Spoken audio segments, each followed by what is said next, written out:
السلام عليكم ورحمة الله وبركاته. اللهم صل وسلم وبارك على سيدنا محمد وعلى آله وصحبه أجمعين.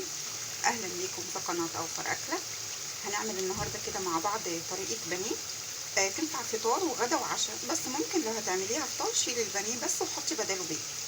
ده بطاطس كده أنا مقطعاه وهحمره كده تحمير كامل لغاية ما ياخد لون حلو يعني على الأكل على طول، وهقولك بعد كده هعمل معاه ايه. هو كده البطاطس لونه كويس قوي، هطلعه بقى على مناديل عشان ما يبقاش شرب.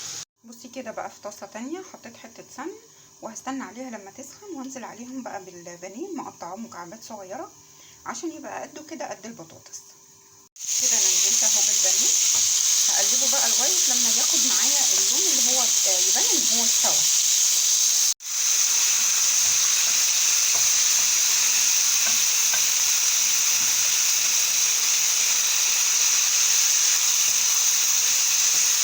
والتوابل بقى التوابل دي بتاعتك انت براحتك، حطي اي حاجه اي توابل تحبيها.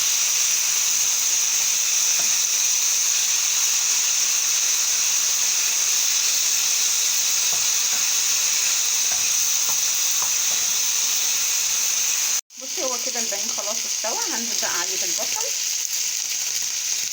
وهقلبه برده تقليبه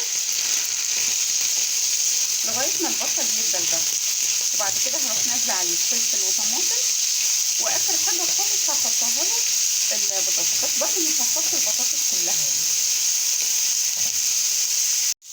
بصي كده البصل دبل، هنزل بقى بالطماطم وعليها قرن فلفل كده وهقلب برده تاني لغايه ما بقيه الخضار ده يدبل، وبعد كده في الاخر خالص هتبل بقى.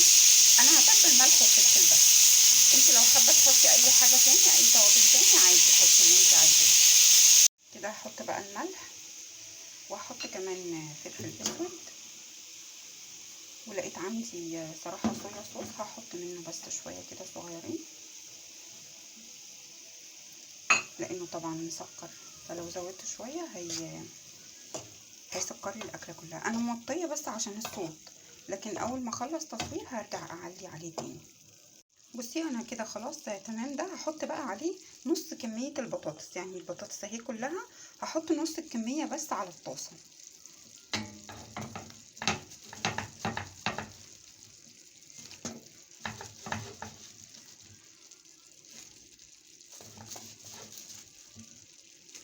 هقلبهم بقى مع بعض. ممكن تعملي معاه رز ابيض، ممكن لو تحبي تعملي مكرونه، ممكن رز بشعريه، رز حبه وحبه، بس هو الرز متهيألي مع الاكله دي هيكون احلى. وممكن سندوتشات عيش فينو مثلا، او اي حاجه بقى انت حابه، كريب مثلا، اي حاجه كده من الحاجات دي عادي هتمشي يعني. بصي بقى اصلا من تقريبا نص كيلو بانيه او اقل شويه، عملت كميه كويسه يعني، تنفع وجبه ومعاها شويه رز حلوين جدا. اهي كده كده بقى هي خلاص على التقديم. جربوا الطريقه دي، مش متعبه وكمان مش مكلفه خالص.